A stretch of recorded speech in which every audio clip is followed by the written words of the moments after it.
Hi guys,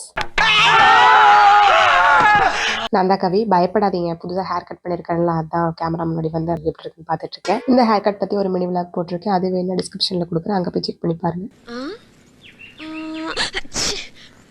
சரி, இப்போ நம்ம என்ன பண்ண போறோம் அப்படின்னா, பழைய சாப்பாடை வச்சுட்டு இன்னைக்கு ஒரு டிஷ் பண்ண போறோம். ஏன்னா இப்ப எல்லாம் 3 நேரமும் சூடாதான் கேட்கறாங்க. அதனால இந்த பழைய சாப்பாட்டை எப்படியாவது சேல்ஸ் பண்ணணும்னு முடிவு பண்ணிட்டேன். அதுல ஒரு டிஷ் பண்ணியிருந்தா அது சூப்பரா வந்துருந்துச்சு. அதை எப்படி பண்ண போறோம்னு தான் இந்த வீடியோல பார்க்க போறோம். பழைய சாப்பாடுல இருக்கிற தண்ணியெல்லாம் ஃபில்டர் பண்ணிட்டு ஜார்ல சேர்த்துக்கலாம். இதில் நான் 2 தடவை சேர்த்திருப்பேன். ஏன்னா ஒரே தடவையில ரொம்ப திக்காயிருச்சு அப்படின்னா அது எப்படி அரைக்குமான்னு தெரியல. அதுக்கு தனியா திட்டு வாங்க முடியாது. அதனால வந்து 2 தடவை சேர்த்துட்டேன்.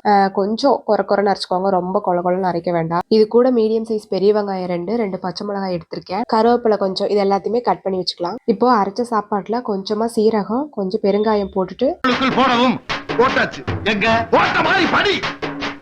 அதுக்கப்புறம் வெட்டி வச்சிருக்கிற வெங்காயம், கருவேப்பிலை, மிளகாய் இது எல்லாத்தையுமே உள்ள சேர்த்துட்டு அது கூட கொஞ்சம் அரிசி மாவு போடணும். அப்படியே உப்பு கொஞ்சம் போட்டுக்கோங்க.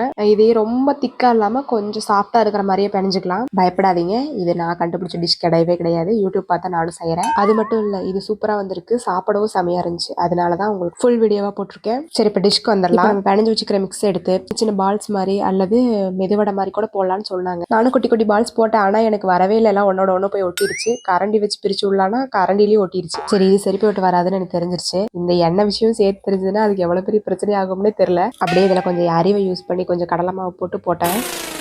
என்ன ஒரு புத்திசாலித்தனம்.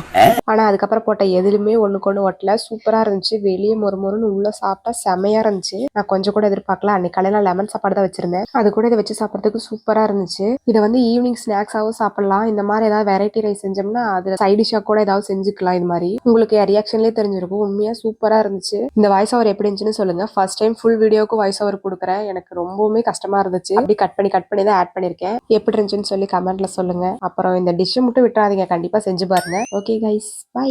அப்படியே மறக்காம சப்ஸ்கிரைப் பண்ணிக்கோங்க.